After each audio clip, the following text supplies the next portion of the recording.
我出差提前回家，就看见2个月的女儿哭得撕心裂肺，检查完才发现孩子的胸口红肿，渗液，她小脸通红，高烧不退。我那笑面虎婆婆却亦步亦趋地紧跟在我身后搓着手。我也是为了孩子好，要是不挤一挤，将来等她大了没奶水，谁你妈？我反手就是一巴掌，抱着女儿匆匆去了医院，最终确诊乳腺炎。可还没等女儿退烧，婆家众人又开始对我电话轰炸，轮番指责我泼辣，不尊敬老人。好，你们非要这样玩是吧？在医院我一个人抱着女儿跑上跑下，忙得头晕眼花，还心急如焚。老公赵兴成却像死透了似的，电话不接，微信不回。幸亏我妈第一时间赶了过来，在她的帮助下，我好不容易才把女儿安顿好。公公电话就打了过来，我以为他要替婆婆道歉，没想到这老登张嘴就喷粪：“于飞，你有没有家教？谁教你对婆婆动手的？简直倒反天罡！赶紧去和她道歉，不然我们家不会原谅你。”瞥了眼神色不渝的我妈，我果断按开外放，就是一通输出：“你个老登头和屁股长反了是吧？你多大的脸，需要你们来原谅我？为啥打她？她心里没点数，硬生生把孩子挤出乳腺炎发高烧，还不送医院，没10年脑梗都干不出这种事，还倒反天罡，给你们能的呀，真当自己是天了。今天我还把话撂这儿了，要是小板栗有什么问题，天我都给你们捅他了。”说完我刚想挂电话，却被我妈伸手挡住了。她接过电话，声音不急不缓：“赵老头，你们家保证拿我女儿当亲闺女就是这样当的，你老婆脑子有病就赶紧带去治，别把你们的剑往这里发。你家那点小心思真当我看不明白，嫌弃我们小板栗是个女孩？没关系，你们家看不上正合我意，从今天开始小板栗就姓于，以后也和你们没半毛钱关系。亲家母，我不是这个意思，是不是不重要，你拭目以待我家的家教就行。记得转告你那作妖的疯老婆子一声，这是我们没完。”我妈淡定地掐断电话，随即给了我后脑勺一巴掌：“从小教你的以牙还牙都喂狗了，让人欺负成这样不说，还连累我孙女，不给他们点颜色看看，他们都不知道花儿为啥这样红。”我眨巴眼睛不敢吱声。我妈出了名地彪悍，和她比起来，我就是个战五渣。不过在赵兴成家，我可没受半点欺负，毕竟我这人有仇当场就报。但这不影响我妈鄙视我，眼下孩子遭罪是事实，她当然不会坐视不理。只是我没想到我妈手段会这样猛。很快我家人都赶来了医院，我妈有条不紊地给大家分了工，让我爸和我姐在医院里安心照顾孩子，她则带着她的一大票老姐妹和我浩浩荡荡地杀向了我家。路上，赵兴成家那些乱七八糟的3亲6戚还轮番给我打了电话，无一例外都想来刷一波存在感，被我挨个对了回去。我妈连个多余的眼神都没给我，她满脸嘲讽：“真是白生你了，连这种破铜烂铁的垃圾都敢来对你脸开大，你还有没有点出息？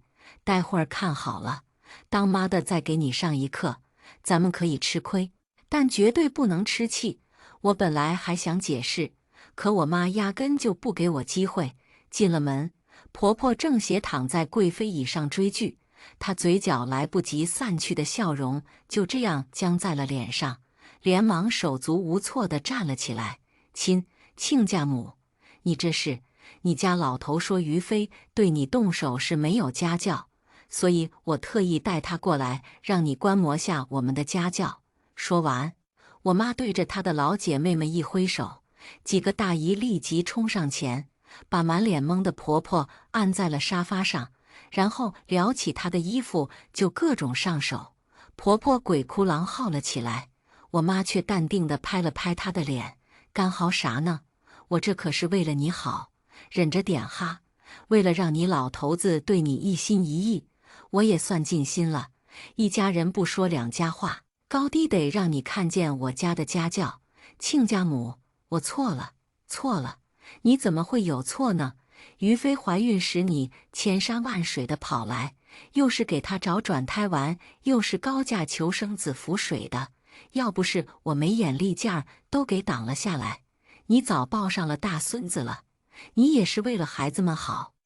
现在我投桃报李，是时候感谢你了，别太客气。我妈这话听得我目瞪口呆。我怀孕时，婆婆是来过一段时间，可也就待了1星期不到，就急匆匆地收拾东西回去了。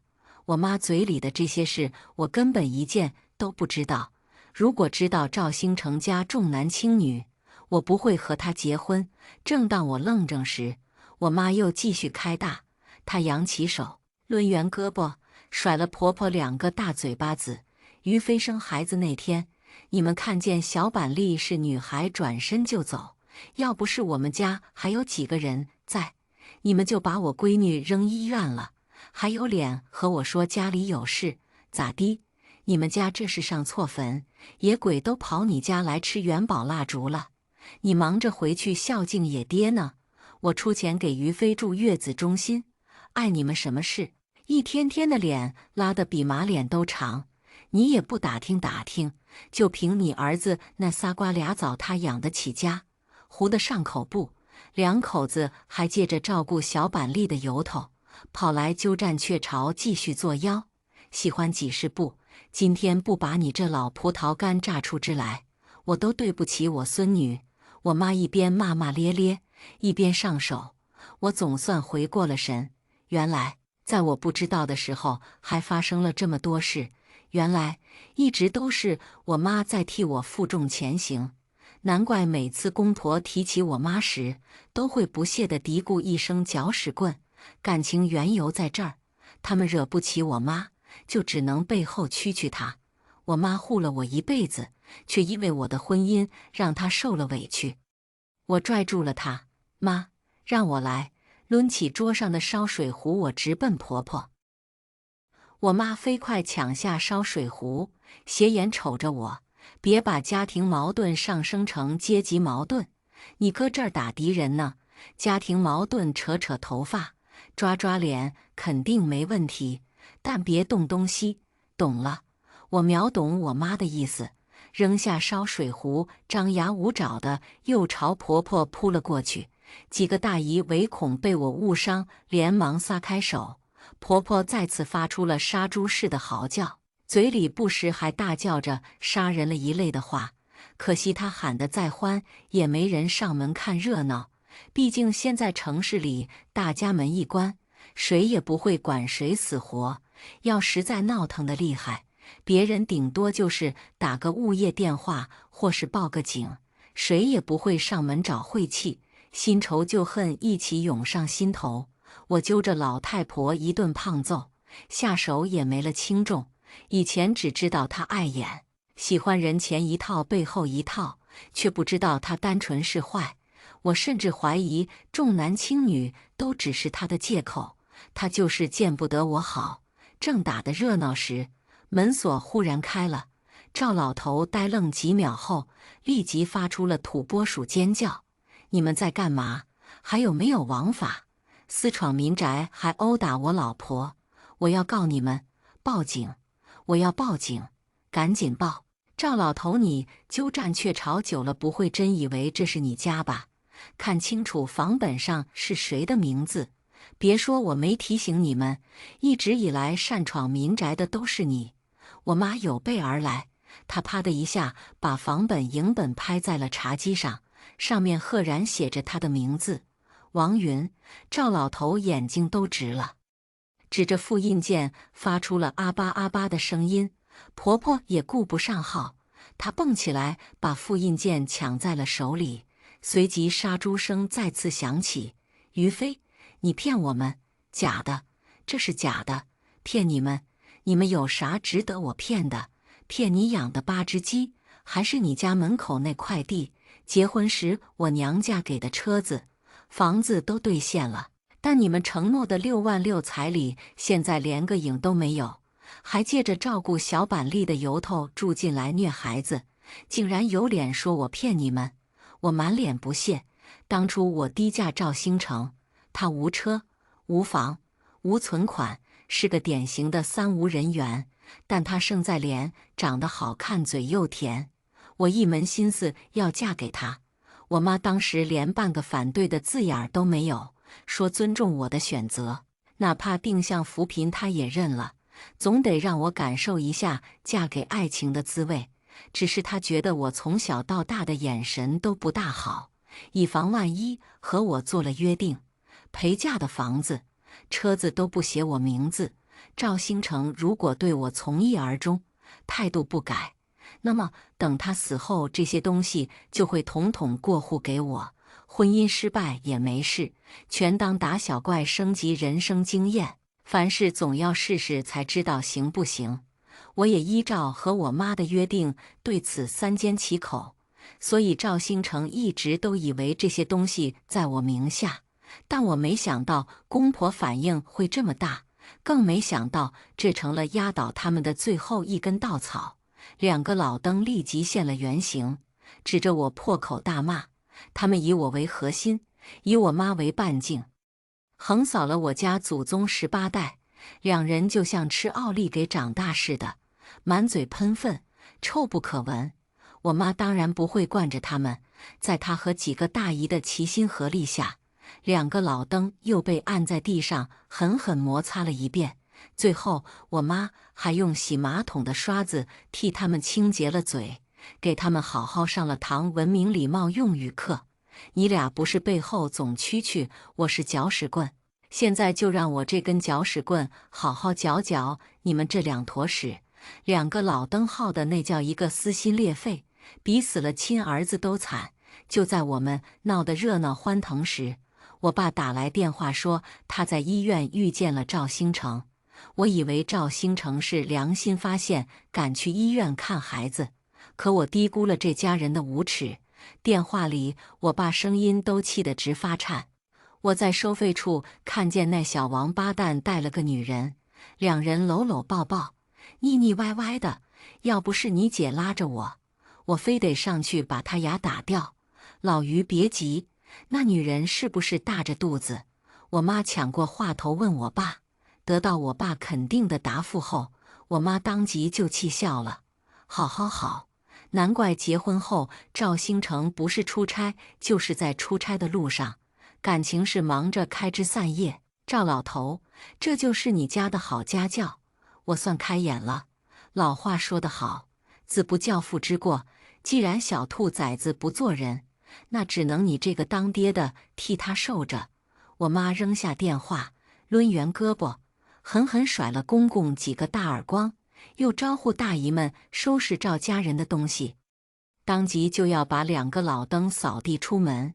见我站着不动，我妈以为我于心不忍，告诉你可别心软，出轨只有1次和无数次，赵兴成软饭硬吃我就忍了，可现在他在外面连孩子都搞出来了，这你能忍？还有你公公婆婆，也不知道是哪个下水道盖子没按住，让他俩爬出来了。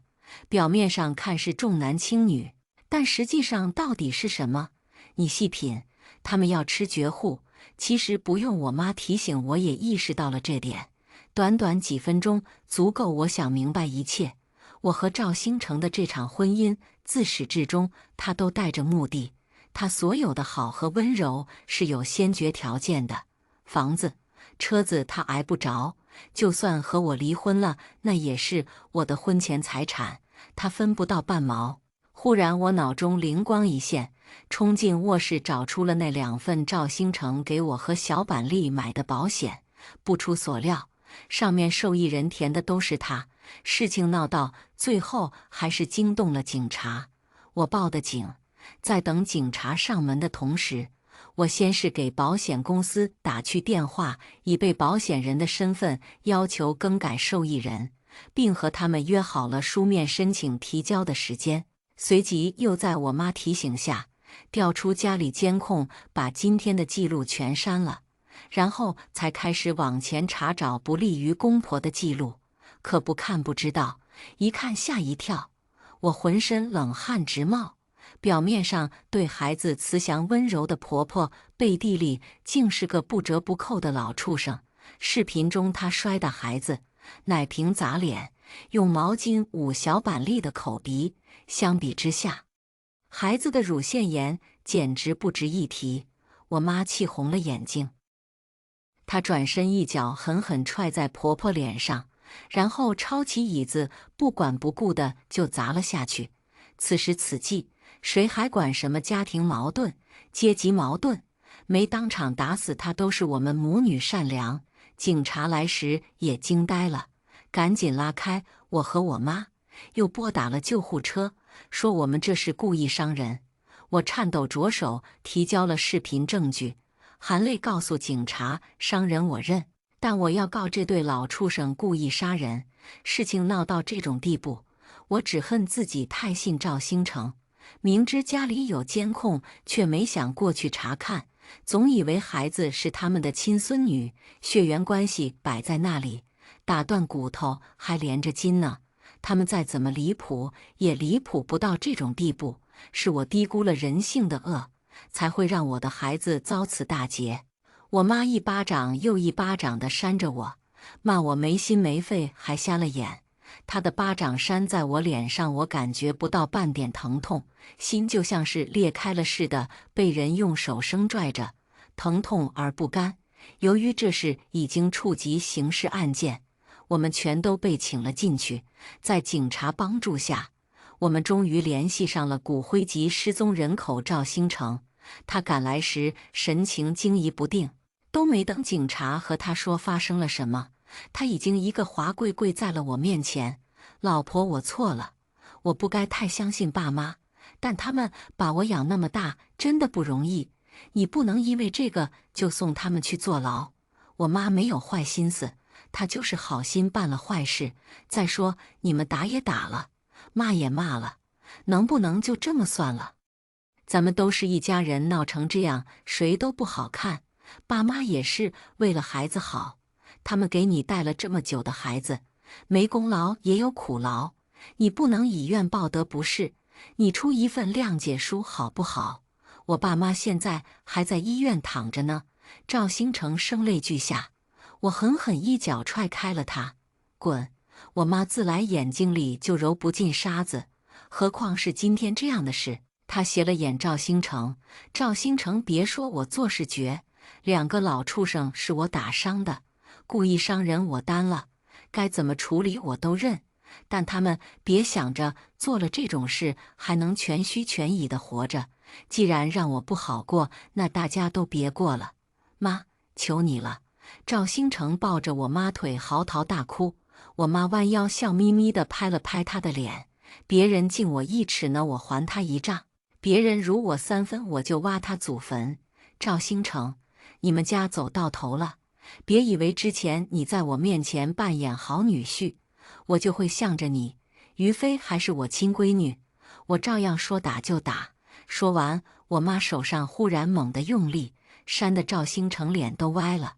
然后他像没事人一样拍了拍手上并不存在的灰，都是我的错，把于飞养得太善良，才会不知道人心险恶。你家2个老畜生不是最喜欢说我是搅屎棍吗？还说我闺女有样学样，和我一样。今天我就让你看看，我和于飞到底哪里一不一样。我妈竟然在派出所里就大杀四方，打得赵兴成哭爹喊娘。虽然警察拉得快，但架不住我妈抄起什么都是武器。赵兴成伤势没比他爹妈轻到哪里去。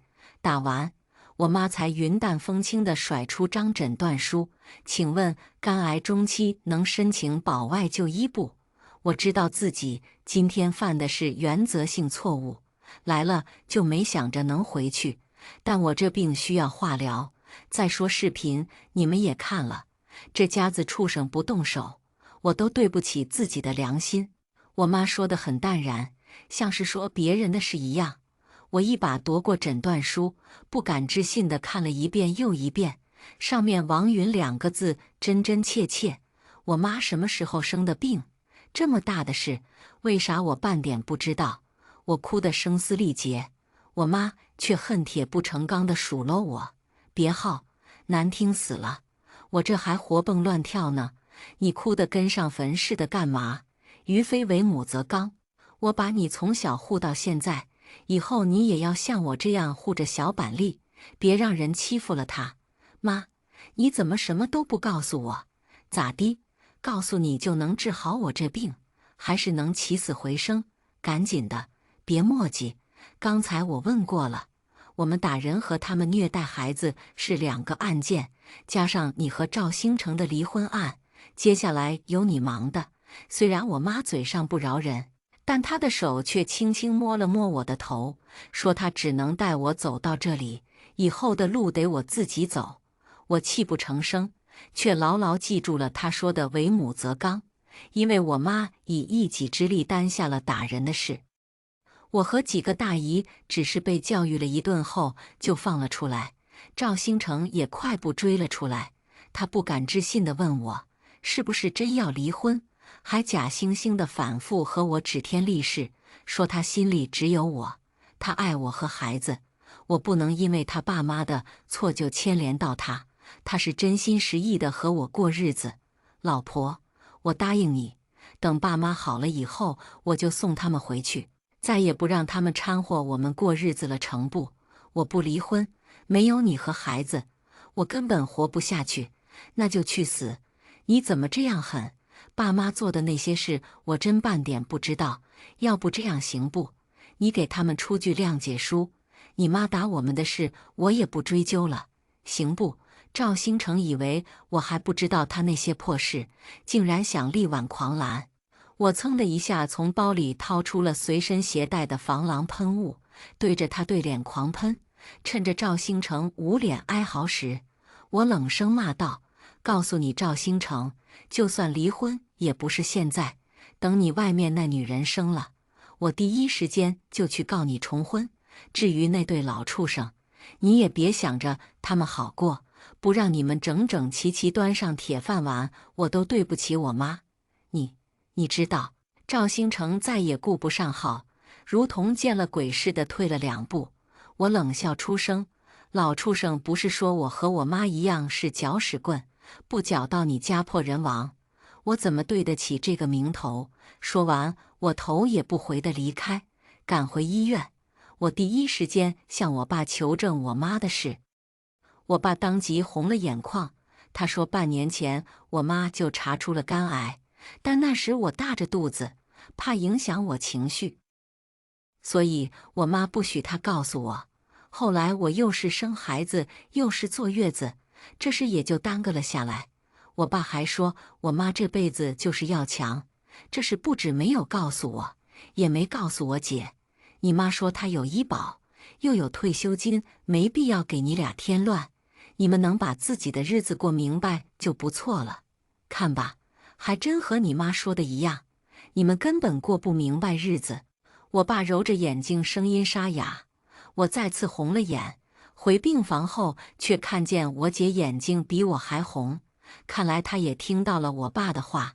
当晚，我爸找了律师去保我妈，由于我们准备得很充分，律师几乎没费什么劲就接出了我妈。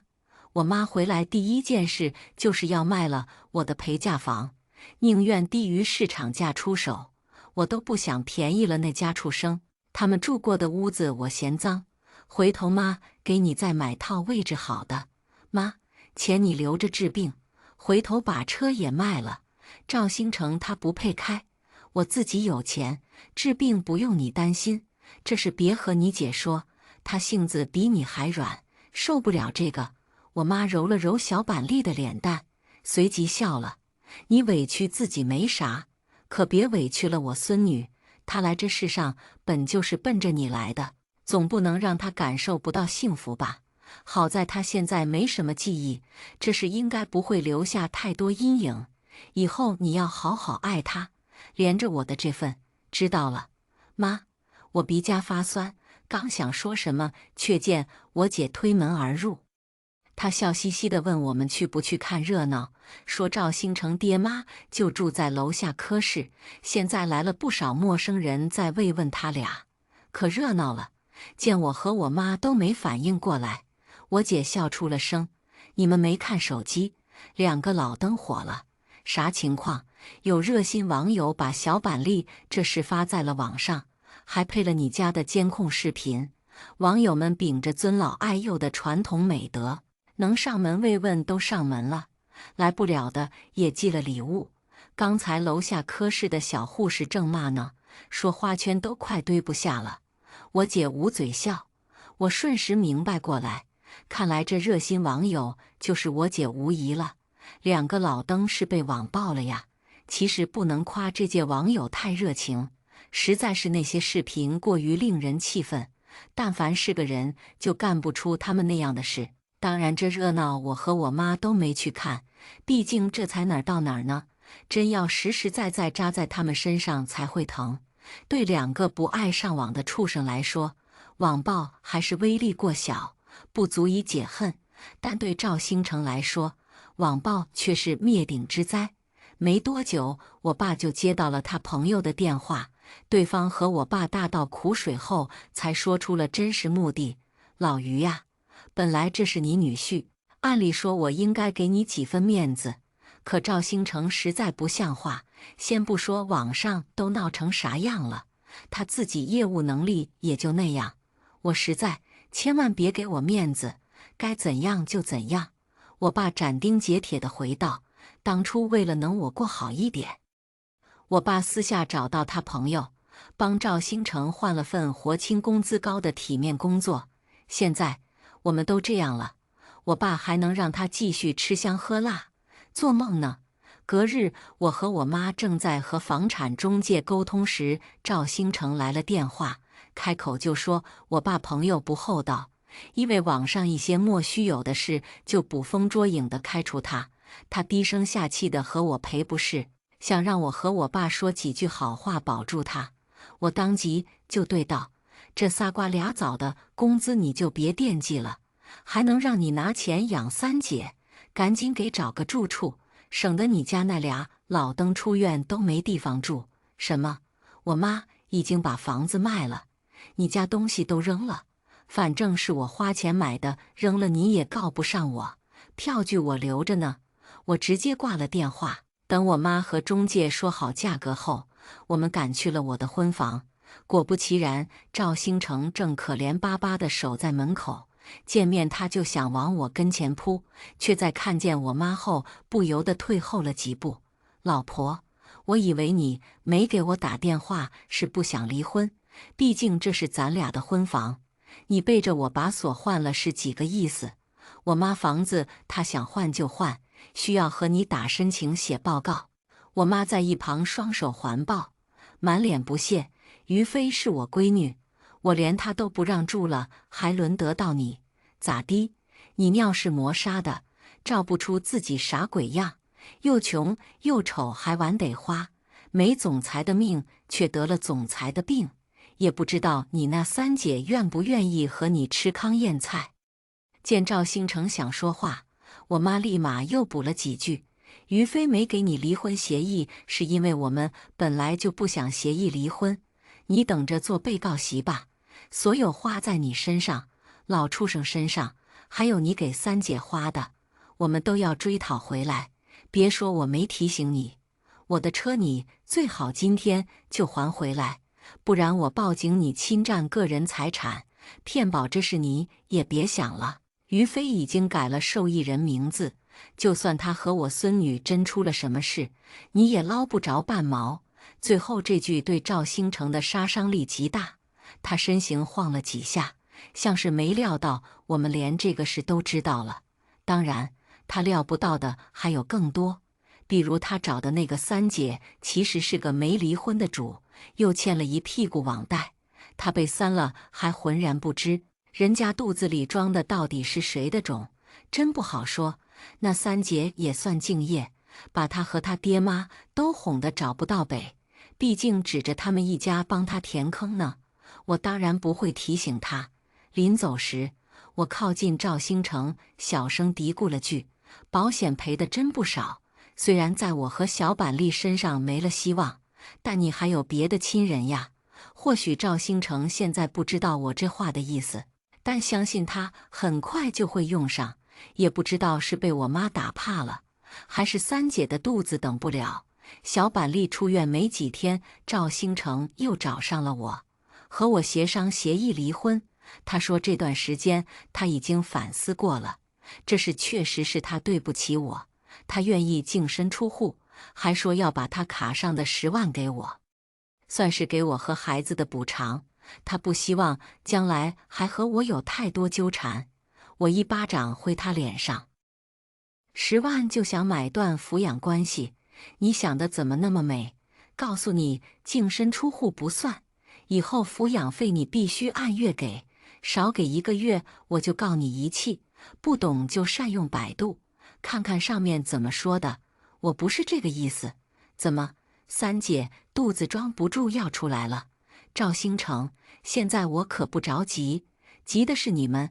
赵兴成恼羞成怒，大声嚷嚷着问我到底要怎么样，还说他要是真进去了，以后对孩子影响也小不了。回想了一下前几天去帮小板栗改名的事，我沉思了半天才说让他出一份改名同意书，以后不要他的抚养费，他们也别想再和孩子有半点牵扯。赵兴成想都没想就同意了。拿到改名同意书的当天，我和赵兴成登记了离婚。冷静期，我替小板栗改了名字，叫于淼，希望他将来能像水那样宽阔豁达，水流广远，彻底忘却这段黑暗记忆。但到了拿证那天，赵兴成却没等到我，因为我反悔了。该我的我凭啥不要？该给孩子的公道我凭啥不讨？10万块或许在赵兴成眼里很多，但在我孩子所受的伤害面前不值一提。收到法院传票那天，气疯了的赵兴成打电话骂我，但我又不是没长嘴，对着手机我巴拉巴拉一通输出。呵，我没素质，你娶我花了几个钱，还想要素质？带素质可不是你那个价，就你这软饭硬吃的鬼样。我看不用治了，治好了也得流口水。比无耻我可比不过你们家，也不知道你们怎么保养的，全家那脸皮里3层外3层，保养的真厚实。和你结婚简直就是不堪回首的黑历史，我都不好意思在人面前提起。赵兴成全程被我骂得接不上话，你了半天，都没想出什么好词来对我。毕竟强将手下无弱兵，我妈那么会骂，我又能弱到哪里去？以前不过是没机会发挥，骂完我果断拉黑了她。冷静期这些日子，我妈又给我重新挑了一套房，依旧写在她名下。她说等她哪天熬不住了就过户给我。现在我和赵兴成没彻底分开，不能给对方可乘之机。我却希望这房子能一辈子都在他名下。本着落井下石的原则，2个老登出院那天，我本来想去打落水狗的，可压根没机会，他们直接被接去了里面。故意杀人不一定成立，但虐待罪他们肯定跑不了，白瞎了赵兴成给他们租的房。听私家侦探说，我妈卖房后，赵兴成就迫不及待地和三姐住到了一起，2人租了个3室1厅。原本指着老登帮他们带孩子，现在却竹篮打水一场空。当然，让他们闹心的事远远没完，因为在网上火了一把，赵兴成找工作成了老大难。就算我爸那朋友没有故意为难，他也还是找不到合适的工作。现在连那仨瓜俩枣他都指望不上了，只能和三姐窝一起坐吃山空。他以为日子还有能变好的一天，其实没有。等待的光阴中，几桩官司先后有了结果。我妈故意伤人成立，但考虑到事出有因和她疾病在身，最终没进去。判决上直接就给缓了，连原本预计的保外就医都不用。两个老畜生最后确实是按虐待罪判的，虽然只挨2年，但判决下来那天，我们一家还是出去庆祝了一场。能让他们端上铁饭碗是我毕生所愿，反而是我和赵兴成的离婚官司先后起诉了2次才判离。算着时间，我把三姐和赵兴成卿卿我我的记录发给了三姐一直被蒙在鼓里的老公，顺带附上了三姐那些借贷凭证。法院判给我的钱，赵兴成不得不咬牙付了，这对他来说无疑是雪上加霜。三姐肚子里的孩子几乎成了她全部希望，可三姐老公找上了门。我是无意中在手机上刷到新闻的，三姐老公是个狠人，浑身绿光直冒的他上门后3言2语不合就拔刀相对，赵兴成被扎得满身血窟窿，狠人大哥当场被带走，三姐也吓得早产了，在医院折腾下来个儿子。刚被抢救回来的赵兴成在病床上喜极而泣。与此同时，三姐知三当三，赵兴成婚内出轨的视频再次被热心网友放在了网上。谁说互联网没有记忆？很快，网友们就把这2人和当初那对虐婴的老畜生联系到了一起。一夜间，他们被顶上热搜，要不我也不能刷到这条新闻。看着新闻，我沉默了半晌，才决定去火上浇油。我姐不放心，非陪我跑这一趟。她说我现在有钱有闲，孩子也有人带，为啥就不能摆脱这个执念？隔岸观火，她不爽吗？我说不爽，有些人就得贴脸开大才舒服。病房里，我见到了满脸幸福洋溢的赵兴成，先是真心实意地恭喜了他一番，然后递上三姐的借贷凭证。听说你把剩下的钱都给了这女人，恭喜你跳坑成功。其实她欠的也不多，就300来个，努力说不定真能还上。不过这孩子嘛，你以为人家老公平白无故为啥捅你？不就是你连别人爹的名头都占了？胡说什么？赵兴成瞪大了眼睛，却给了我重演出来的虚假感。无能狂怒没用，抓紧时间搞钱吧。我意味深长地瞥了他一眼，随即摇头起身离去。怀疑的种子一旦种下，以赵兴成贪得无厌的性子，肯定会没完没了。没多久，我听我姐说，这2人结了婚。那边三姐刚起诉离婚成功，这边2人就马不停蹄地领了证。果然日子没有最烂，只有更烂。日子过得不紧不慢。转眼1年过去，我妈经过化疗和手术后，恢复得比想象中要好，小板栗也快乐健康地成长着。我却在手机上刷到了一则热度极高的骗保新闻。男方为了拿到天价赔偿，竟丧心病狂地故意制造意外害死母子2人，盯着视频里凶手那张极为熟悉的脸。我低低地笑出了声。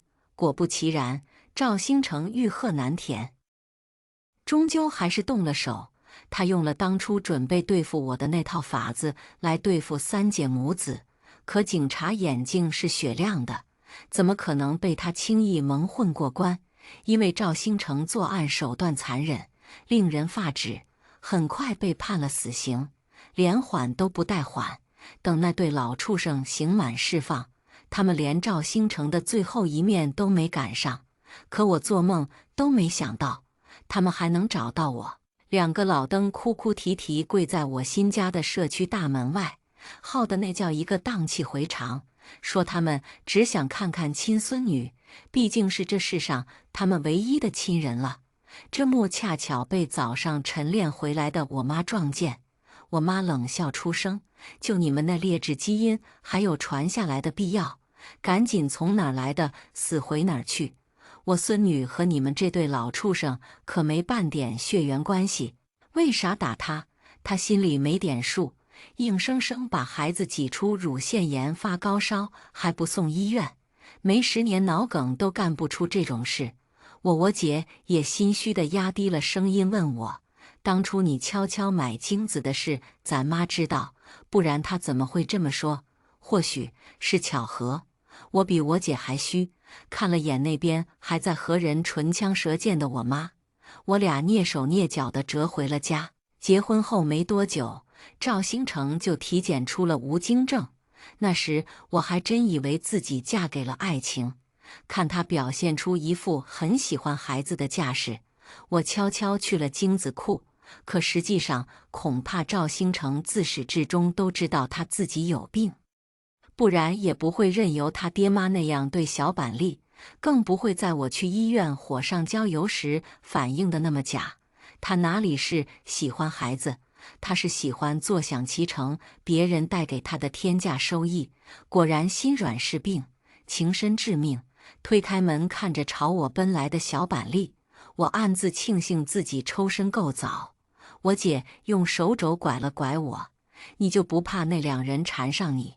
望了望窗外的蓝天白云，我不由得笑道：不怕，现在我深得咱妈的精髓，强的自己都害怕。他们要敢来，我就敢继续搅他们那两坨屎。我姐笑出了鹅叫声。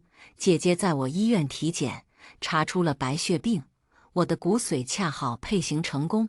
我好奇心作祟，告诉家人得病的是我，结果他们异口同声反对，捐献骨髓是有风险的，我们不能让你姐姐冒险。你一个人病了，不要拉你姐姐下水，生死有命，你要认命。而姐姐本人更是以正在备孕为由，干脆地拒绝了我本就勉强维系的亲情。被他们撕开了最后的遮羞布，我豁然开朗，留下化验单，彻底离开了家。得到配型成功的消息时，我刚查出怀孕，导师面色凝重地把我叫到一旁。他说，若是想给姐姐温书意捐献骨髓，大概率要先拿掉孩子。他劝我考虑清楚，并且要跟老公好好商量一下。对此，我确实犹豫了。为了要这个孩子，我喝了许多中药，备孕了很久，并且老公知道我怀孕时，激动得恨不得昭告世界，他要当爹了，要拿掉孩子，我怎么忍心？然而温书意刚29岁，他跟我不同，他是爸妈从小养在身边的掌上明珠，他若是有个三长两短，爸妈也别想活了。所以纠结了一下午，我还是决定晚上下班时回家一趟。我回去时，他们一家人正其乐融融地吃晚餐，除了温书意一家，还有弟弟温书恒和他的女朋友，他们推杯换盏，显然是有什么值得庆贺的事。可温馨的场面被我的到来打破，餐厅安静下来，众人纷纷敛起笑容，不尴不尬地放下了杯。只有妈妈哈哈讪笑了2声，故作亲昵地来拉我入席，以为你忙就没叫你，谁知道你算个有口福的，快坐下一起吃。然而他不知道，他说的再亲切，也掩饰不了动作中的客气与疏离。忽的，我就起了逗弄之心，我一反常态，转过身，轻轻握住那只虚扶着我手臂的手。妈，我病了。妈妈的手一僵，硬着头皮由我握着。病了就多吃点，吃饱了就什么病都好了。她敷衍着，甚至没问我什么病，便借着挪椅子抽出了手。温书恒皱起眉头：温思南，你是特意回来找晦气的吧？每次家里一有高兴事你就扫兴。今天姐姐拿到了出国巡演的名额，你别告诉我你不是故意的。对他的话我充耳未闻，径直坐在妈妈拉开的椅子上。我得了白血病。温书恒闭了嘴，妈妈给我递筷子的手一抖，筷子掉在了地上。餐厅内落针可闻，妈妈的眼圈红了，站在我身边开始抹眼泪。守卫上一直沉默的爸爸终于开口说话，他说：得让你公婆知道这件事，这点治病钱他们家还是出得起的。说着不赞成地瞥了我一眼，遇事要冷静，别这么莽莽撞撞的。别你自己病治好了，再把你妈高血压下饭了。妈妈抹了把脸，开始给我夹菜。你爸说的对，天大的事吃饱饭再说。温书意也给我夹菜，笑容像个开朗的小女孩。是啊，你就是心思重财，容易生病，多吃点，多笑一笑，什么都好了。我没有动筷，目光扫过他们每一个人。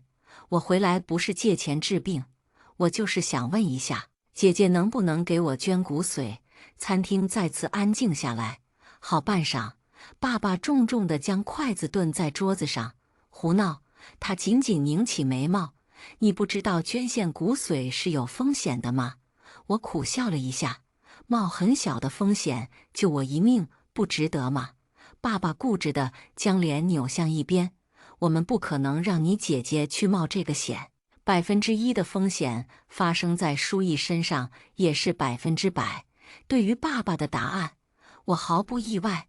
作为从小在外寄养的家中老二，爸爸对我的出生不欢迎，对我的2次回归也不欢迎。但好在妈妈和姐姐对我还算友善。我将目光转向妈妈，妈妈已经在流泪了。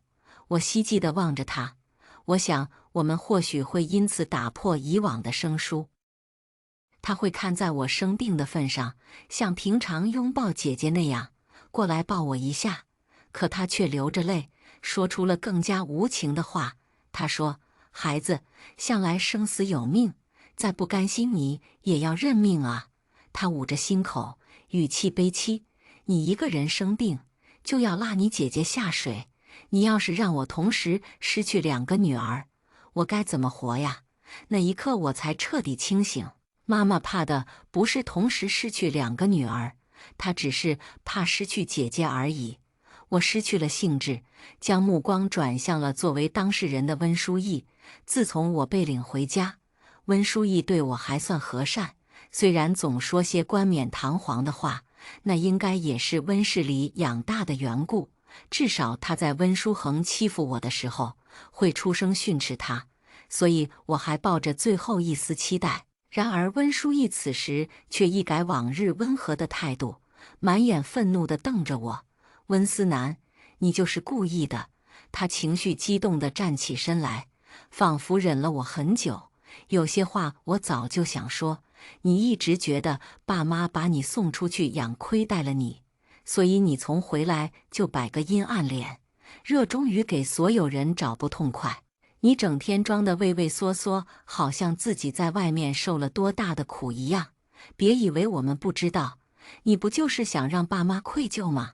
他气得胸膛剧烈起伏着，仿佛受了天大的委屈，缓了一瞬，才将哭腔压了下去，继续说：“可是做什么都要有个度，平时小事我们都忍了，现在捐骨髓这么大的事，你却说的这样云淡风轻。你不就是想让爸妈陷入两难的境地吗？他们不同意捐，你就反咬一口，让他们背负无情无义的罪名。他们同意，就会面临失去2个女儿的风险。你说你怎么这么恶毒？怎么就见不得我们好？”温书意说着，伸手抱住了妈妈。而妈妈听完他的话，也终于委屈地哭出了声：“书意，别说了，都是你爸做的孽呀！非要什么儿女双全，不然也不会。”他的话没说完，可所有人都知道他是想说，不然也不会生出了我。温书恒也站了起来，他们一左一右站在妈妈的身边，看我时眼里带着如出一辙的怨愤。温书意仰起了头，一副大义凛然的样子：“温思南，我不会给你机会伤害爸妈。今天我把话放这，我是不会给你捐骨髓的。”他骄傲地护着妈妈：“这件事和爸妈无关，以后传出去也不要说爸妈无情无义，是我自私自利。我怕妈妈失去2个女儿会伤心，是我自作主张，拒不捐献，骂名我来背。”温书意的表情坚定的好像要英勇就义一样。我捻了捻口袋里的化验单，忍不住轻笑出声，半晌盯着温书意，一字一顿问道：“你确定无论如何也不捐？”温书意动作轻柔地给妈妈擦了眼泪，眼神更像要就义了，绝不会捐。他说：“你若是要骂，就骂我好了，不要迁怒爸妈。是我要备孕，总不能为了你的命，放弃我孩子的命。”我笑出了眼泪，悲悯地看了他2眼，而后轻声道：“没错，说得多好啊，总不能为了救人杀掉自己的孩子。”温书意不明所以，低头去安慰妈妈。另一边，妈妈已经哭得上气不接下气了，她依偎在一双儿女的怀里，仿佛得了白血病，没人管的是她。她虚弱地给自己顺着胸口：“都怪你呀，老温，你作孽呀，非要什么儿女双全。”父亲被骂得不耐烦，猛地一拍桌子，站起身来。他走到我身边，从口袋里掏出一个巨大的红包，打发要饭一般，啪的一声摔在我面前。不管是真病还是假病，拿着钱抓紧滚蛋！你要是把你妈气出个好歹，别怪我翻脸不认人。面前的红包包装精美，显然是精心准备。拿起来仔细看，上面还有漂亮的手写字：“祝亲爱的女儿演出成功，玩得开心。”我自嘲地笑了笑，抬头问道：“把这钱给我救命，不会耽误你女儿出国玩乐吗？”爸爸厌恶地看着我，语气不带一丝温度。他说：“不用在这跟我阴阳怪气，是你掂不清自己几斤几两，非要争个公正公平。那我也不介意和你撕破脸，本来就不想生你，可生下来我依然托人把你养大，不少你吃，不缺你穿，你应该知足，万万不该总来找别扭。”他下定决心般别开脸：“我一直听你妈妈的，耐着性子忍着你。今天是你无礼在先，就别怪我以后不认你这个女儿。”他终于下了驱逐令，餐厅再一次安静下来，他们无声地给我让出了一条离开的路。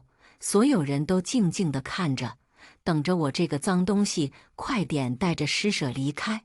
这一刻，我豁然开朗，纵使再卑微，我也永远成不了这个家的一份子。况且，这样的一个家，我也不稀罕。于是，在抬眼时，我收起曾经的小心翼翼，我释然地掂了掂红包，慢慢站起身来。穿着高跟鞋的我已经同爸爸一般高，我也再不是当初那个每个月都期盼见他一次的小女孩。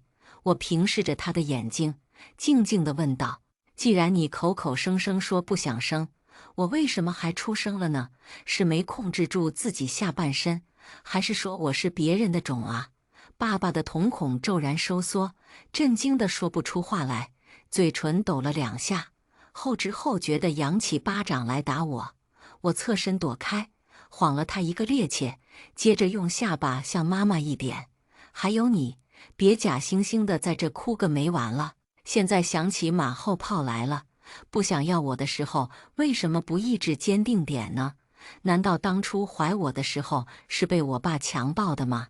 您140斤体重是反抗不了吗？”妈妈终于停止了抽泣，那副总是亏欠我的样子也装不下去了。她气急攻心地颤着手指着我：“混账东西，都是我生的，差距怎么这么大？”温书意见她亲爱的妈妈受辱，气得扎进妈妈怀里大哭。温书恒似乎想打我，扑过来抓我的手腕，而他们的男女朋友也加入了拉架行列。餐厅乱作一团，我被拉扯着，结结实实挨了爸爸一巴掌。我的脸被打偏过去，鼻子里有温热的血液流出。“滚！”爸爸大声吼着。从此以后，我们断绝关系。我温家没你这个不孝子。我的手下意识地伸向小腹，好在那里安然无恙。直到此刻，我才清楚地意识到，我和那里面的小生命早就产生了某种奇妙的连接。既然那是我想要的，就万万不能辜负。于是我仰起脸，死死地盯着他。“好，这是你说的，我再也不是温家的女儿。”爸爸嫌恶地看了我一眼，凛起面容：“没错，我说的，我温如海吐个唾沫就是个钉，我使劲抹了把脸。好，从此以后，我们各自生死有命，谁主动求助谁是孙子。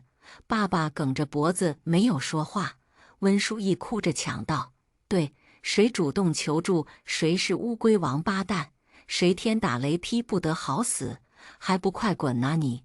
还想把我妈妈气死吗？我满意的笑了，随手掏出口袋里的化验单，一并扔在了红包上。很好，温书义，记住你今天的话，这钱我就不收了，你留着可能有用。从温家出来，我该是高兴的，纠结一下午的事有了着落，我终于可以心安理得的，不用为了捐骨髓而拿掉孩子，讨好了多年的亲人，也终于可以不用再维系。可笑着笑着，我就流了满脸的泪。我坐在空荡荡的公交月台，每个人都有归家的班车，只有我找不到自己的来处。手机里60几人的亲友群里，忽然陆续有消息传来。打开来看，是爸爸发布的一条公告：不孝女温思南辱骂父母，行为不检，已和温家断绝亲子关系。从今往后，如温思南打着我家名义借贷及索求捐助等行为，均与我们无关。望周知。看完这条消息，我浑身的血液似乎都凝固了。不敢想象，如果得病的真的是我，我会多么绝望。温如海太狠了，好在被他逼上绝路的会是他自己。这条公告一出，沉寂已久的家族群一下热闹起来，大家都在八卦到底发生了什么。大伯母套话：这不在身边长大的孩子是不好管哈，自不教父之过，说与你无关也没用。二伯劝道：也别太冲动了，打断了骨头连着筋呢，都是自家人，气消了就好了。眼看着众亲友并没有将这则公告当一回事，温书恒出来发声了：温思南得了病，非要拉着我姐姐下水，让她冒险给她捐献骨髓，他自己不好过，也不想让我姐姐好，还道德绑架我爸妈，想让他们一起失去2个孩子。温书恒的话一出，群里更加热闹了。听说捐骨髓风险不大的吧？既然风险不大，他能不能就是单纯的想救命，不是想害你姐姐呀，也不是想逼你爸妈吧？这孩子可怜，风险不大的话，这骨髓该捐还是捐吧。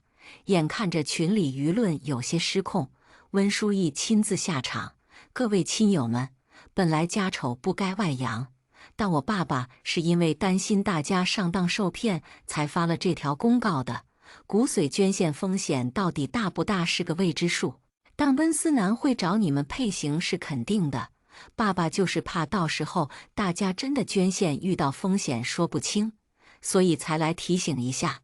温书恒接话：他要是找到你们头上真的有事，我们家概不负责。这话一出，那几个为我辩护的人也闭上了嘴，毕竟谁都害怕找到自己身上。接着温书义又知书达理的和大家聊了几句，害怕风险是人之常情，大家不想捐不是什么丢人的事，大家都上有老下有小。说实话，如果得病的是我绝对不会对亲人开这个口。有些人为了不惹祸上身，此时纷纷附和起温书义来，而我被温家除名的事也就被默认了。我倚在长椅上，一时忍不住讥笑出声，又哭又笑的一边截图，一边给蒋成打了个电话：老公，孩子我决定留下了，来接我回家。我留在红包上的化验单应该没有人看过。温书义的朋友圈依旧岁月静好。母亲节，他发陪妈妈去上香的照片，身体发肤受之父母。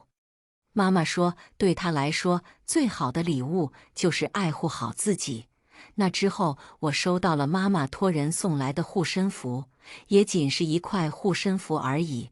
出国巡演前3天，他发全家人为他送行的照片，真正的一家人，只希望让对方变得更好，绝不会选择拖累。下面温书恒点赞并评论：没错，出国巡演前2天，他发出潇洒宣言：糟心的是，讨厌的人，再见喽，姐姐明天起飞。下面是一家人整整齐齐的支持和不舍。出国巡演前1天，温书意的朋友圈却一反常态的安静了。可我却并不觉得意外，因为那该是他收到体检结果的日子。温书意的舞团在巡演之前来我们单位做了体检，因为导师的缘故，我提前知道了他的检查结果，并且导师是治疗白血病的专家。我们几个也刚刚加入了骨髓库，所以巧得很，我就先一步知道了配型成功的消息。温书意是下班之前找来的，他和温书恒一起堵在了导师的办公室门口。医生，这个检查结果一定是错了。温书意面色焦急，但语气却温和笃定。您有所不知，我最近和温思南闹了些矛盾，他就在你们科室上班，他应该是气我不给他捐献骨髓，所以偷偷改了我的检查结果。他话音一落，整个办公室的人都惊讶地看了过来，于是温书意更加确信。所以医生，能请您帮我把结果改过来好吗？我们舞团着急用这个健康证明，我晚上的飞机就要出国了。导师推了推眼镜，他斟酌了一下，选择了最温和的方式。这么重要的检查结果，医院不敢弄错的。温书恒不等他话说完，一下就怒了，不敢弄错，还纵容温思南随便改人结果。你们最好给我个满意的说法，不然我连你们科室一起告。我进门时正好赶上这一幕，温思恒冲过来推搡我，导师摘了眼镜，猛地起身，一把将他甩到了一边，叫保安。他的脸冷下来，温书意忙挤出讨好的笑：医生，我弟弟只是太生气了，您快帮我把结果改了吧。温思南的责任我们不追究也可以，只是我很着急，晚上11点的飞机。导师皱着眉抬眼看我：你没把结果提前告诉他吗？我抱起手臂，化验单给他们留下了，不过看样子他们好像没看。温书意脸上的笑容顿时僵住。同事们过来保护我，他们摸摸我的肚子，小声嘀咕：他们这么对你，你居然还纠结要不要给他们捐骨髓？你菩萨转世吧？凭什么拿掉亲生骨肉就这个狼心狗肺的？温书意听完这些话，踉跄了2步，直接跌坐在椅子上，只剩下温书恒没头没脑的在那里狂怒：好啊，温思南，你居然还拉着同事一起骗我们！你们等着，你们科室废了，有一个算一个，所有人都跑不了。他的警告，科室里无人理睬。因为温书意的鼻子在滴血，1滴2滴，静静地落在她洁白的裙摆上。温书意彻底慌了，她的眼圈不自觉地红了，慌忙堵住鼻子，用手去盖裙子上的血污。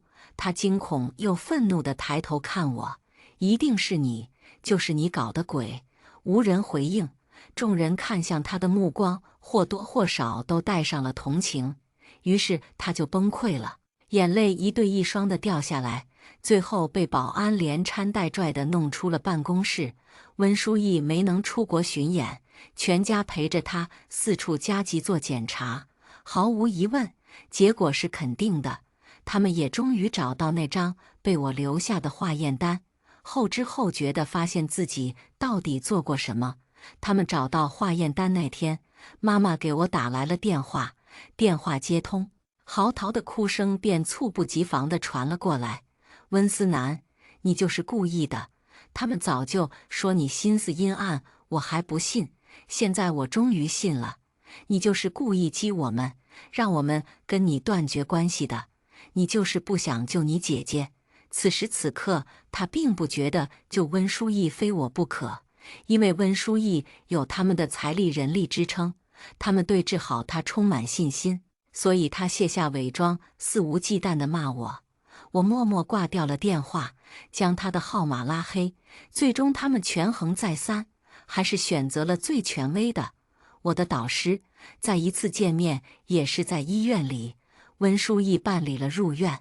温如海握住导师的手，豪气地说：“无论花多少钱，都要把他女儿治好。”他请求导师给他插队找骨髓，塞来的红包比那天施舍给我的还要大得多。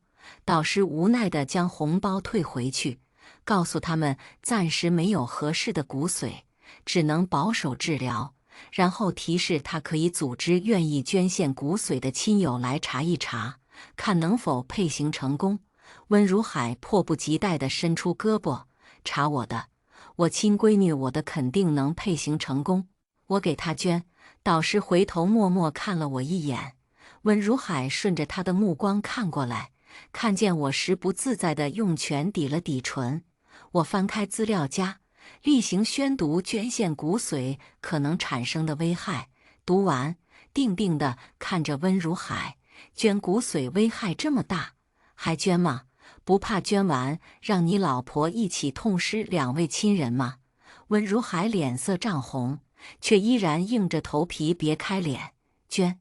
我嘲讽地扯了下嘴角，将目光投向他身后的温书恒和妈妈。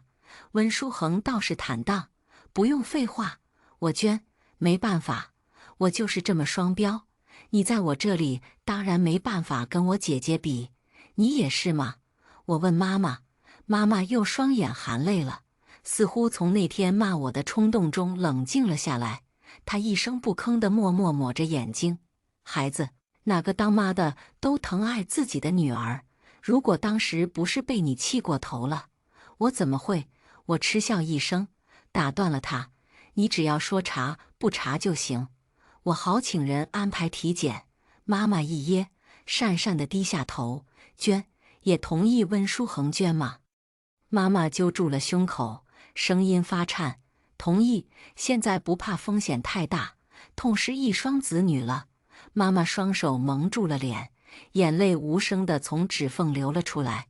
我整理心绪回到办公室时，导师已经回来了。我一进门，周围瞬间围上来好几个同事，酸奶、坚果和小零食顿时堆满了桌子。楠，保持心情愉快，宝宝才能健康。是啊，讨厌的人和事不要往心里去，才能生出漂亮的宝宝。楠抱一下，我们永远爱你。眼眶有些湿，病房里积压的郁气此刻却散了大半。导师走过来，一沓资料扔在了我的桌子上。别光顾着吃，多干活，省得到时候顺产困难。办公室里瞬时嘘声一片，气氛缓和起来。温家3口的检查结果是同事先知道的，他嘟囔道：“还真是报应啊，一个配型成功的都没有。”对于这个结果，温家人不死心，又找了别的医院复核。复核结果出来时，我们在电梯里又一次遇到了一向养尊处优的妈妈，仿佛老了10岁。她肩膀塌下来，眼窝也陷了进去。见我进了电梯，眼睛忽然亮了，嗫嚅了一瞬，终是鼓起勇气跟我搭话：“楠啊！”我没搭腔：“楠，你最近还好吗？”我转过身，你到底想说什么？妈妈瞬间绷不住了，嘴一瘪，眼泪就一对一双的掉了下来。楠啊，你是医生，你说你姐姐的病可怎么办啊？我想了想，冲她温和的笑了。不止妈妈，电梯里温家的3口人眼里都闪出了激动的光。妈妈大喜过望的来拉我的手：“你肯帮你姐姐捐？”我动作轻柔地挥开她的手，然后将手里的外卖餐盒递了过去：“给，拿好，让你女儿多吃点。你不是说过吃饱饭什么病都好了吗？”妈妈的笑容僵在了脸上，脸色顿时涨得通红。温书恒抱着粗口就要来打我，被温如海拉住。电梯门打开，我头也不回地走了出去。我很好奇，温家到底能为温书义做到哪一步？然而他们的行为到底还是刷新了我的认知，因为当晚家族群里温如海便撤销了当初那条公告，这让我更加清楚地意识到，温家并不是重男轻女，他们不喜欢的只是夹在一双儿女中间的多余的我。温如海撤销公告后，立马有人出来搭话：“怎么样，老温是不是消气了？这才几天呢，断绝关系的公告就撤了。”“是啊，一家人哪有多大的仇，说开了就好了。”温如海发了几个汗颜的表情包，并没有否认大家的调侃。然后他说话了：“是我没问清楚情况，有些冲动了。捐献骨髓哪有什么风险？就跟抽血一样，抽2管血能怎么样啊？据说还对身体有益呢。”无人接茬。片刻后，二伯母发来3个大大的问号。之前说风险大要断绝关系的是你，现在说对身体有益的也是你。温老三，这是非曲直事，全凭你一张嘴啊！说吧，这次又想给我们发什么公告？大伯母看热闹不嫌事大。是啊，老三，你不会是心疼孩子了，想来劝我们捐骨髓吧？之前可是你口口声声说的有风险，你们家概不负责的，这我们可不敢捐呐。温如海好半天没吱声，眼看着独角戏唱不下去，从来不在群里说话的妈妈也出来声援了：“我们前几天都去医院化验了，真没什么风险，就抽了2管血，姑爷就给我们包了大红包。他说谁要是配型成功，名下的房子就转给谁呢？”巨大的利益面前，群里终于热闹起来。思南婆家条件这么好吗？一套房子说送就送啊！嗨，一时头脑发热也是可以理解的，到时候谁好意思真去管他要房子？大伯母这句话说完，下面纷纷附和，显然是想让温如海给个保证。妈妈见到希望终于急了：“怎么不给？肯定给呀！你们知道我们姑爷家里不差钱的，我到时候让他写保证书。”温如海也附和：“没错没错，让姑爷写保证书，只要有人配型成功，我绝对一言九鼎。”或许是温如海忘了我还在群里，也或许他觉得我一定不会拆穿他，但我看着书房里辛苦加班的老公，默默在群里编辑了一条声明：总之，我老公辛苦赚来的房子不能被别人惦记上。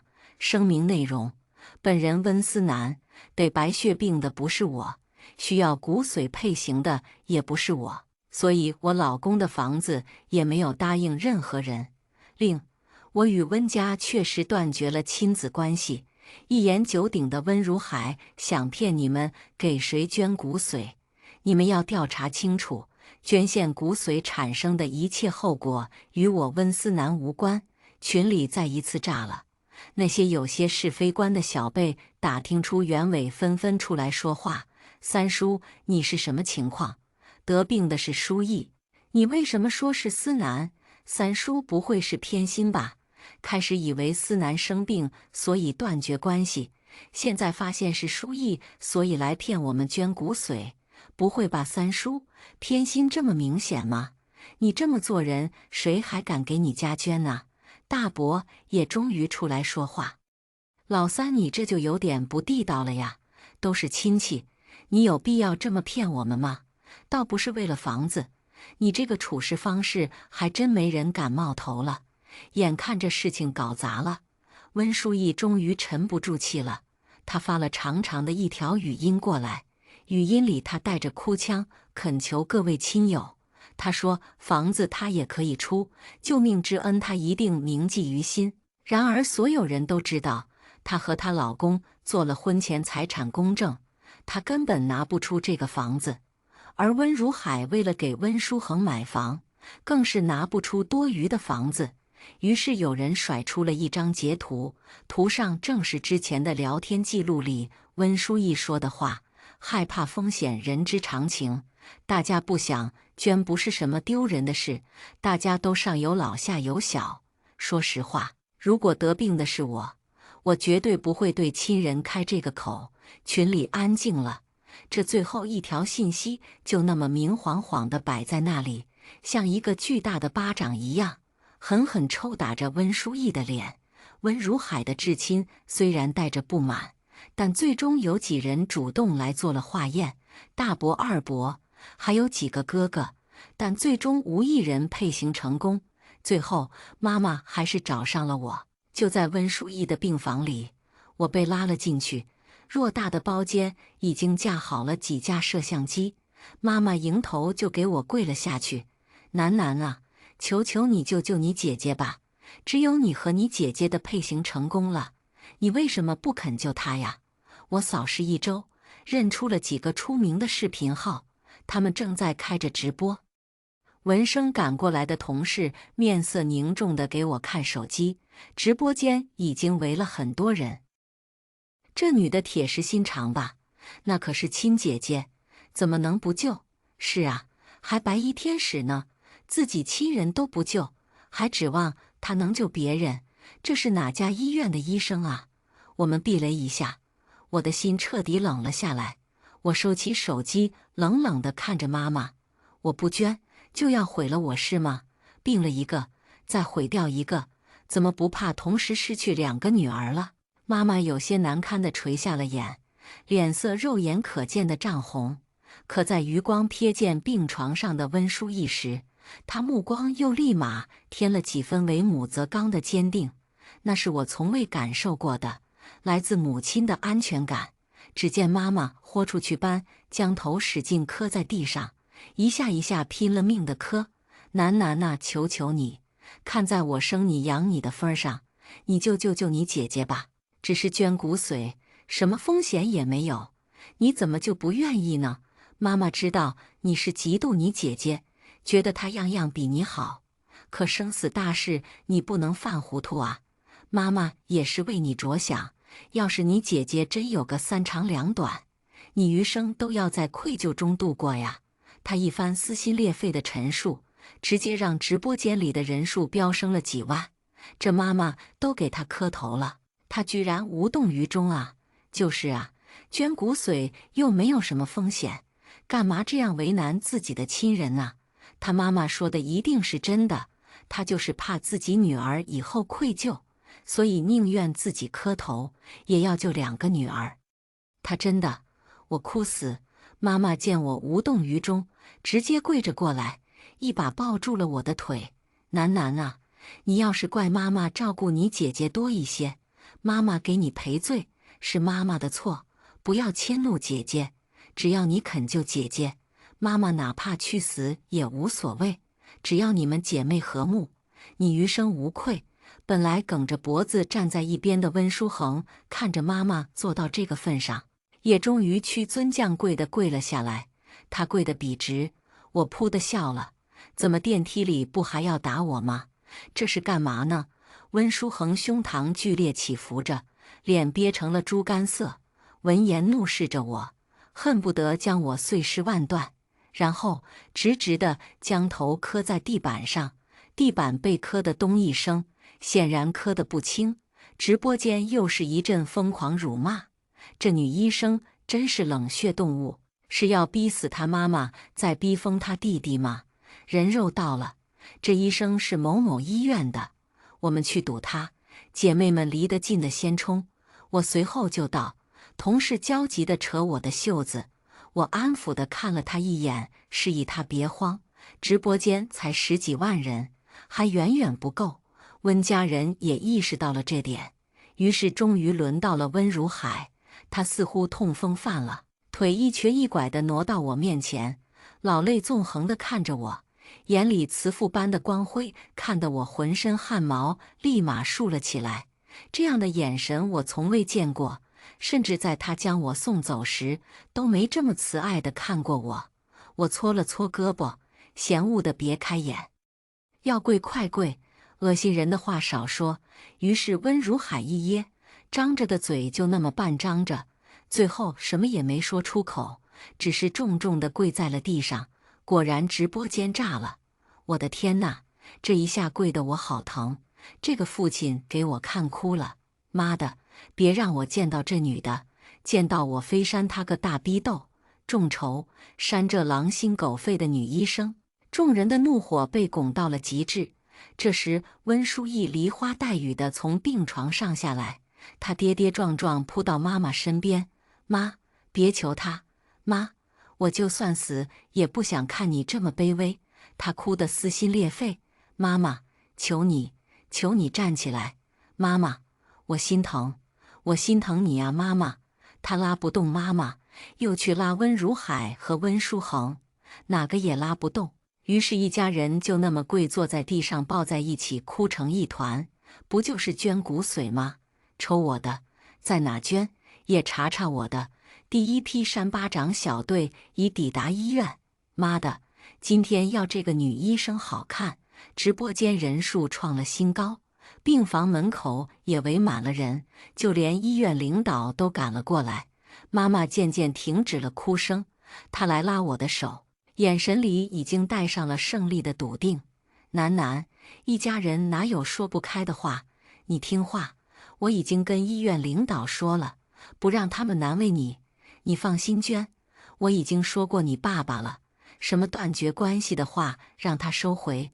他说着深深地看着我，都是妈身上掉下的肉，妈哪个不心疼啊？楠楠，等你捐完骨髓，妈给你好好做点吃的补一补。我也细细地打量着妈妈，与我相似的眉眼，温软的手心，慈爱的眼神。曾几何时，那是我梦里都渴望的存在。可此时此刻，我只觉得恶心。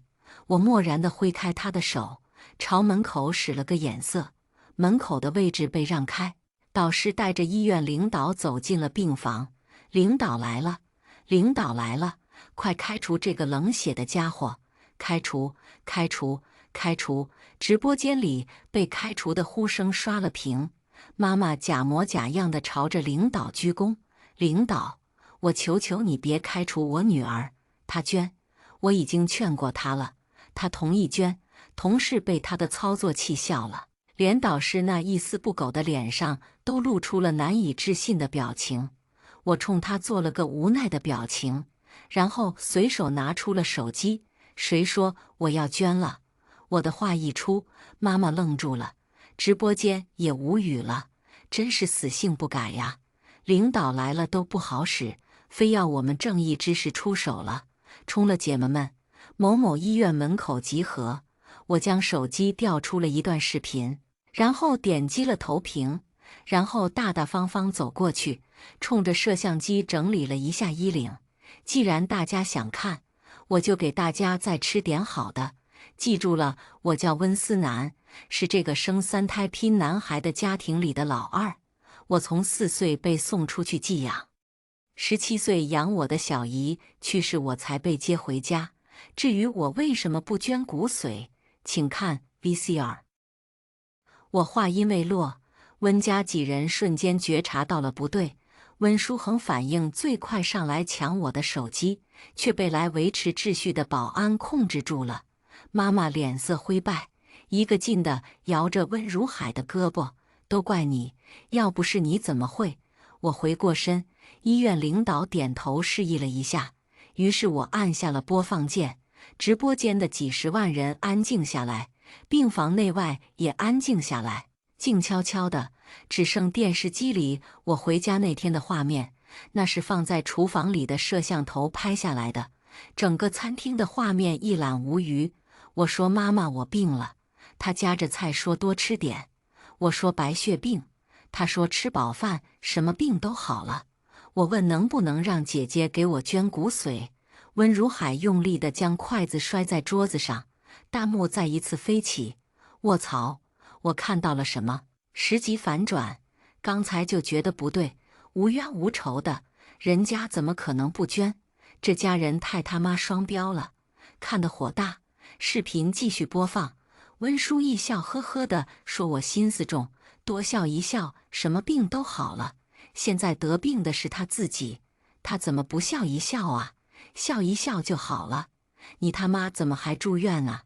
绿茶婊！视频里，爸爸将那个巨大的红包摔在了我的面前，他抽了我一巴掌，说我温如海一言九鼎，和你断绝亲子关系。我咬着牙笑，谁主动求助谁是孙子。这老登胳膊抡圆了打呀，是奔着把人打死去的吗？老登说他一言九鼎啊，那如今怎么还来给人家跪呀？孙子哎，刚才差点被他老泪纵横给骗了。这老孙子真他妈偏心啊，气炸了我。视频里终于轮到温书义说话了，谁求助谁是乌龟王八蛋，天打雷劈不得好死。我的天哪，这姑娘看着文文静静，怎么这么恶毒啊？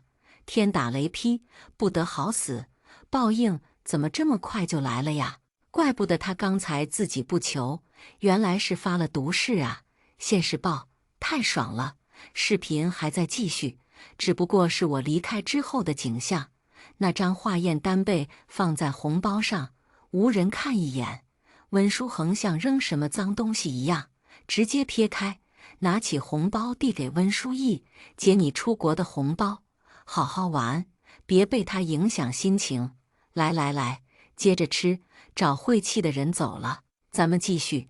一桌人气氛虽不如之前热烈，但晚餐却仍在继续。妈妈虽然抹着泪，但依然给一双儿女夹菜。她甚至在担心温书义出国后吃不好。一桌人只有一个外人放下了碗筷，病房外已经开始骚动，小声的嘀咕传入温如海耳中。温如海举起椅子就冲电视砸去，壁挂电视机被砸掉在地上，影像滋啦一声消失了。室外的骂声随着他的动作骤然变大。蛇蝎心肠的一家人，活该你们得病，活该！谁说的求助是孙子？老登叫声爷爷听听，都什么年代了，还有偏心偏成这样的，不想要你倒是别生啊！能生不能养的种猪，搁谁都不会捐的。姑娘别给他们捐，他们当时怎么对你，你就怎么对他们。妈妈脸色吓得煞白，她抱着温书义连连后退。楠，求求你把门关上，别拍了，你们出去呀！我冷眼看着，怎么现在被拍的是你，被骂的是你就不行了？那你刚刚怎么鼓动他们来骂我？我叫你一声妈妈，妈妈，请你教教我，什么叫己所不欲，勿施于人。妈妈撞到了床沿上，一下跌坐下来。温如海和温书恒都被保安控制住了。